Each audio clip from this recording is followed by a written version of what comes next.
What are your future plans for Vaxin? 5-year, 3-year, 10-year plans क्या हैं? कहाँ हम क्लिनिक्स में एक्सेल करने की सोचते हैं आप, या फिर in the field of education, या फिर in the field of pharmaceuticals? मैं बताता हूँ. होम्योपैथी में ना बहुत मिथ्स है. राइट. जब मैंने ज्वाइन किया था तो कहते थे प्याज नहीं खाना, लहसुन नहीं लेना, कॉफी नहीं पीनी होम्योपैथी दवाई के साथ. ये आपने सुना होगा जी. और एक मिथ थी कि होम्योपैथी बीमारी जड़ से ठीक कर देती है. मैं बोल रहा हूँ मिथ थी, है अभी, लेकिन मेरे हिसाब से थी, मैं उसको बहुत कम कर दिया मैंने. जब मैंने प्रैक्टिस शुरू करी तो उस टाइम मैंने देखा कि ये पेशेंट को मैंने दवाई दी है, वो ठीक हो गया, वो सिम्टम दोबारा आ रहे हैं. जैसे कि किसी को खांसी जुकाम है, नाक बंद हो रहा है, साइनसाइटिस है, ये ब्लड प्रेशर है. मैं कहा ऐसा क्यों हो रहा है? फिर इस पर रिसर्च करी मैंने. Then I came to this conclusion कि ये तो जेनेटिक डिसऑर्डर्स हैं. All hereditary symptoms come out of the surface when the body resistance is low. Slowly, I came forward and I saw that genetic disorders आप permanently cure कर ही नहीं सकते. For example, किसी को हाई ब्लड प्रेशर है. High blood pressure is 100% hereditary. Diabetes, sugar माँ बाप में हिस्ट्री मिलेगी. Thyroid problems hereditary. Schizophrenia hereditary. आप इसका परमानेंट क्योर कैसे कर सकोगे? अगर हम बोलते हैं इसको हम परमानेंट ठीक करेंगे, मेरे को 10 केसेस तो दिखा दो ठीक करे हुए. और बच्चों को बेवकूफ बना रहे बोल के, ये बच्चे कंफ्यूज हो रहे हैं कि ये तो बोला था परमानेंट क्योर होएगा.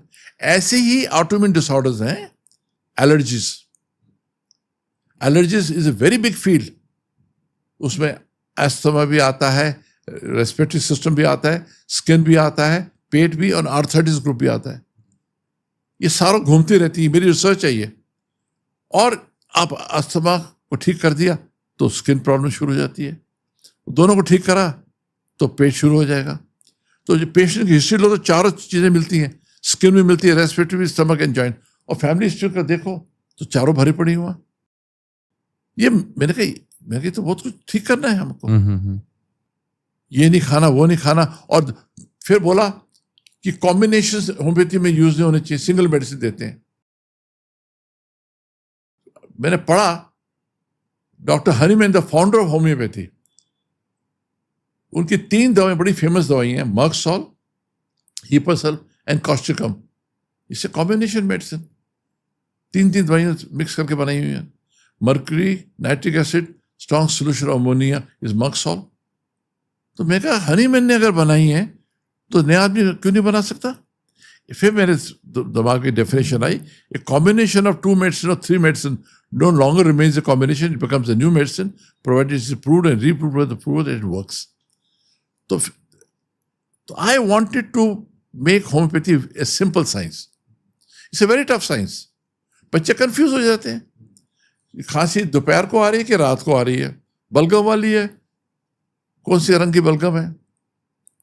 You ask so many questions. Then I started doing research with new combinations, and luckily we invented new medicines जिसने मार्केट में धूम मचा दी. इसलिए मेरा अब थॉट प्रोसेस है, अब खांसी जुकाम के लिए आप हमारे B33 ड्रॉप्स आते हैं वैक्सीन के, जो हम लाखों बॉटल महीने की बेचते हैं. B33 ड्रॉप्स किसी को भी दो, 10 ड्रॉप्स थोड़े से पानी में डाल के 4 times a day and see the magic. Sinusitis में B22 ड्रॉप्स है हमारे. वो सब दवाई 1-1 हफ्ता 4 दिन ट्राई करके देख लो, रिजल्ट इमीडिएटली मिलेगा. कोई फालतू क्वेश्चन पूछने की जरूरत ही नहीं है. अस्थमा ले लो, आर्थराइटिस ले लो. तो we have made such beautiful combinations, new medicines. अब उसकी सक्सेस इतनी हो गई है, अब मेरा एक ही एम है. Homeopathy is popular not because of its own merits but because of side effects of allopathy. Right. People are running away to Ayush, Ayurveda, naturopathy, homeopathy, yoga. Why? Because homeopathy is still very popular among masses. Homeopathy lovers, doctors की वजह से homeopathy नहीं चल रही है. मेरे father 32 साल की उम्र में होम्योपैथी पढ़ने गए. He was in the army, he was Subedar Major, he became second lieutenant in 1947. पहला एक ही कॉलेज था होम्योपैथी, अब तो 284 कॉलेजेस हो गए होम्योपैथी के. चले गए पढ़ने के लिए, गवर्नमेंट जॉब छोड़ दी. 2 बच्चे, बड़ा भाई बड़ी बहन लेके चले गए कि नहीं मेरे को तो होम्योपैथी करनी, मैं तो एमेच्योर तरीके से प्रैक्टिस करी है मैंने. एंड 4-5 हज़ार की सेविंग थी उन दिनों की, 4 साल निकाला. और पहले दिन की प्रैक्टिस जब दिल्ली में आए 3.25 पे थी. उन दिन में 3.25 मीन्स 4,500 रुपया, जबकि उस टाइम कोक होती थी 15 पैसे 25 पैसे की.